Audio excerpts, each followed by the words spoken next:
Zone de guerre. Mon fils, j'ai l'impression d'avoir traversé une véritable zone de guerre. Je sors de ce champ de bataille, épuisé comme jamais. Le corps marqué, l'âme cabossée, mais la tête haute. Parce qu'un père peut tomber à genoux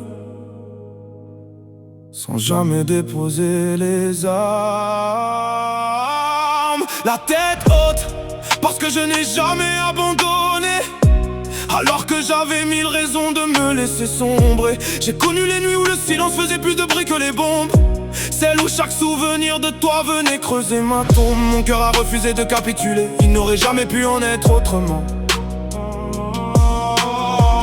Parce qu'un père ne signe jamais l'armistice quand son enfant lui manque à chaque instant. Le plus cruel des paradoxes, mon fils, c'est que celle qui t'a donné la vie est aussi celle qui nous a arrachés l'un à l'autre. Voilà maintenant 7 longs mois que le temps s'est arrêté entre nous. Je revendique ma paternité comme un soldat défend son drapeau. Je sais que tu as besoin de moi tout autant que j'ai besoin de toi. Ils peuvent dresser tous les murs qu'ils veulent, ils ne détruiront jamais ce lien. Parce qu'entre un père et son fils, il existe une force qu'aucune guerre ne pourra éteindre. Cette zone de guerre, j'en aperçois enfin la sortie. J'ai perdu des batailles, mais jamais mon envie de te retrouver. Avant tout ça, j'étais déjà un papa fort. Aujourd'hui, je suis devenu un père indestructible, sans prétention. Je savais déjà que l'amour que je te porte ne connaît aucun temps de conjugaison. Je t'aimais hier, je t'aime aujourd'hui et je t'aimerai jusqu'à mon dernier souffle. Parce que certains verbes ne s'accordent pas avec le passé. Aujourd'hui, je suis arrivé au moment du briefing.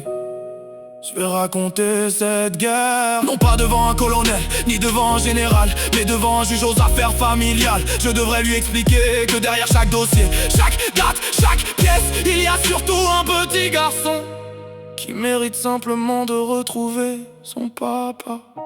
J'ai vécu notre séparation comme la mission la plus difficile de toute ma vie. Pas celle où l'on risque de perdre son uniforme, mais celle où l'on risque de perdre une partie de son cœur. J'ai survécu aux tempêtes, aux accusations, à la solitude, aux larmes cachées derrière mes sourires. Parce que chaque matin, une seule pensée me gardait debout: te reprendre un jour dans mes bras, mon fils.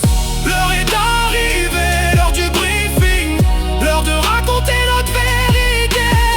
Car tous les combats ne se gagnent pas avec des armes. Certains se remportent avec des preuves de la patience, et surtout avec un amour qu'aucune guerre ne pourra jamais tuer.